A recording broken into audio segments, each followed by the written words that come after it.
মঙ্গলবার ৩ দফা দাবিতে ট্রাইবেল স্টুডেন্টস ইউনিয়ন জনজাতি কল্যাণ দপ্তরে ডেপুটেশন প্রদান করে। তাদের দাবিগুলি হল, গত বছরে বৃত্তি বিলম্বিত প্রাপ্তির কারণে অনেক শিক্ষার্থী এই বছরের বৃত্তির জন্য আবেদনপত্র পূরণ করতে পারেনি। এতে শিক্ষার্থীদের মধ্যে ক্ষোভের সৃষ্টি হয়েছে। এই ছাত্রদের জন্য বিকল্প ব্যবস্থা করার দাবি জানায় তারা। রাজ্য জুড়ে সমস্ত এসটি হোস্টেলে হোস্টেল সুপারিনটেন্ডেন্ট এবং নাইট গার্ড পদে নিয়োগ করতে হবে। বর্তমান বোর্ডিং হাউসে থাকা ছাত্রছাত্রীদের ভাতা হিসেবে ৮০ টাকা সহায়তা প্রদান করা হয়, যা ৮০ টাকা থেকে বাড়িয়ে ১৫০ টাকা করতে হবে। আমরা কি দেখতে পেলাম, স্কলারশিপের এত দীর্ঘদিনের সমস্যা আজকে এত মাস হয়ে গেল, সেই সমস্যা নিয়ে এখনো সেই সমস্যা সমাধান হচ্ছে না। কথা দিচ্ছে, ডেপুটেশন দিচ্ছি, মিলিত হচ্ছে, কিন্তু সমস্যার কোনো সমাধান নেই।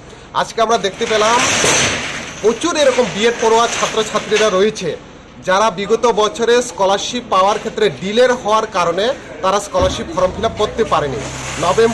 নভেম্বরের মাসের ভিতরে স্কলারশিপের যে পোর্টাল ছিল সেটা অফ করে দেওয়া হয়েছে, কিন্তু আমরা দেখতে পেলাম এসটি আরদার ক্ষেত্রেই এটা হয়েছে। ওবিসি এবং এসসি যারা ছাত্রছাত্রীরা রয়েছে তারা অনলাইনে ফর্ম ফিল আপ করার এখনও তাদের জন্য খোলা রয়েছে বা সুযোগ রয়েছে। তাহলে আমরা বলতে চাই, বর্তমানে ভারতবর্ষে একটাই যদি সরকার চলে থাকে, একটাই মাত্র রাজ্যেও একটাই যদি সরকার চলে থাকে, তাহলে একটা সরকারের আমলে দুইটা নিয়ম কেন?